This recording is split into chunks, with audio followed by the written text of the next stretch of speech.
Hi again guys, and welcome to another installment of Pick of the Pack on Gran Turismo 6. For those who are perhaps new to the channel or new to this series, this is where we sift through the needless duplicates really of certain cars in the game, like Skylines or Imprezas or Evos or MX-5s. There are quite a number of cars, mostly Japanese ones, but not all, which suffer from this issue, where there are way too many variations and only a few of them are actually essential or even in some cases worth buying at all. Now we are going to run through the S13 and S14 generation of Silvias, but not the S15, and the reason for that is because there aren't as many S15s in the game, and the ones which you should buy are fairly obvious. Whereas with the S13 you've got 5 different ones that look very similar. With the S14 in a similar way, they once again all could be considered to be much of a muchness, so we're going to sift through them all and find out which ones are best. And for the moment, of course, we'll kick it off with the S13. So we've got 3 years, 1988, 1990 and 1991. We'll break it down into those 3 categories and then kick it off with 1988. So first of all, in 88 you have 2 choices, the Silvia Qs and the Silvia Ks. Now the Qs is a naturally aspirated car, and that's one of the biggest differences between the two that you can notice very quickly.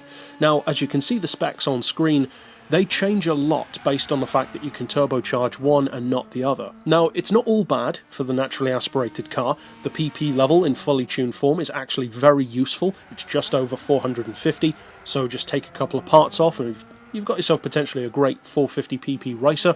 The price is also very good. It's the cheapest of all of the S13s at just under 16 grand. The next one is just over 16, so it's by a decent margin. You get the 1.8 engine, both of them have that, but of course without the turbo, you're looking at a fully tuned 253 horsepower and just under 200 pound-feet of torque. Now as you can see, it's a lot more on the K's version. 461 horsepower is a huge advantage, as is the torque, which is even more impressive at 403 pound-feet to 193. However, as I said, it's not all bad for the naturally aspirated car, because that one is lighter. It weighs 911 kilos, which incidentally is the lightest of all of the S13s, to the 954 of the turbo. But of course, the fact that the power is so much higher on the turbochargeable version, the Ks, the horsepower per ton is of course much higher, and in fact this one, this Silvia Ks, is on par with the next year's Ks from 1990 with the exact same horsepower per ton, and they are the highest of all of them at 483. Overall, from this generation I would say that if you're looking purely to get one of these two, well then the obvious choice is just that, obvious, the turbo. It's not that much more expensive and it is better across the board. However, bear these two in mind, because we're going to come back to them, and it's not necessarily as obvious a choice once you factor in all 5. So next up then we have 1990, and for 1990 we have the car which most people would probably recommend. The Premium, for obvious reasons. You get the body kit option, the detailed interior instead of just empty and blank, and it is, you would think, the best all-round choice, and in some ways it is a very good one. For instance, it is one of the lighter models of the turbocharged range. The power is just as high as the previous year's Ks, 461. In fact, across the board it's the same in most ways. The power, the torque, the weight, the horsepower per ton, but interestingly the PP level on this one is actually lower than the Ks from 1988 by 1. That car had 533, this one's 532. An interesting change, and not one which makes all that much sense. Now unfortunately this car cannot have a flat floor, and if it could, it would easily be the highest, because that would probably give you another extra 20 pp, maybe more. But overall this is a great choice, and spoiler alert, it's of course the one that I would recommend. However, you might be surprised to hear that this is not the best Silvia of the S13 year. In terms of on-paper numbers, it can be beaten, and one of the cars that can do so is in 1991. And that car is right here. Once again, it's the K's model, not too surprisingly. Once again, you have the naturally aspirated Qs option and the turbochargeable K's option, but as you can see, the power and the torque are higher as is the PP level on this one compared to the premium. Now again, it has a bigger engine, so having more torque isn't too surprising, but it is surprising for many people that this non-premium car is actually stronger in terms of quite a few of its specs. Now, the weight is quite a bit higher. In fact, this is the heaviest of all of the S13s at 979 kilos, and consequently it doesn't quite have the highest horsepower per tonne, but the engine is bigger. Both of these are a 2 litre compared to the 1.8 of the 3 previous ones. It's also cheaper though, compared to the premium, so that's a pretty good deal. 20 grand over 22 grand. It's not much of a difference, but it's a difference nonetheless. The PP is 2 higher, 534 instead of 532. The power is 10 horsepower more, and it has 20 pound-feet of torque more.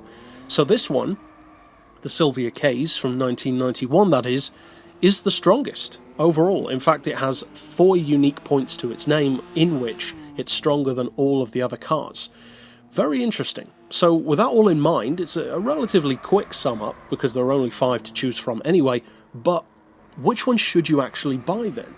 Because the premium seems to be the obvious choice, and yet the non-premium is cheaper and more powerful, and has a bigger engine, and more torque, and a higher PP level. So it's not necessarily as cut and dried as you might think. Well, as I alluded to just now, I would still recommend the premium car overall because it's the best all-round deal. It looks so much better, it sounds better, it has the modifiable bodywork for those who want it.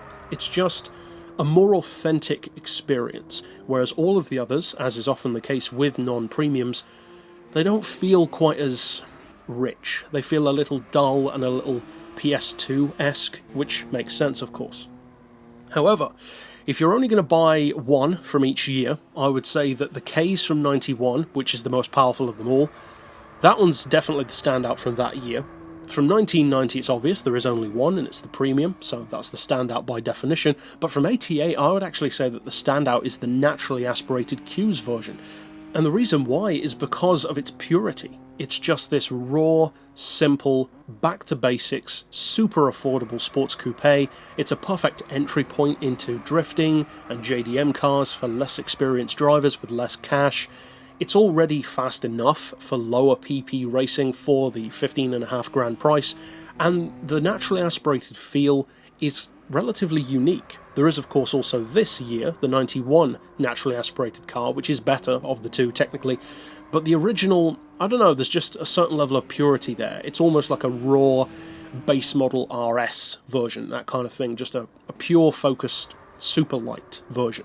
But if I'm only going to recommend two, it would probably be the premium and the 1988 naturally aspirated one, because they stand out the most. However, if you are more interested in having just the best numbers you can get for engine size, PP, power and torque, then it's the 1991 Ks model, because this one is the strongest in all of those ways. So a very interesting outcome, not necessarily an expected one on this occasion, and that's it for this pick. So of course I'll see you guys next time. We might do the S14 next week, or we might do something else to change it up, I'm not sure yet. But either way, we will get to it pretty soon. And that's it for this pick overall, so of course I'll see you guys next time, and for now, as always, thanks for watching.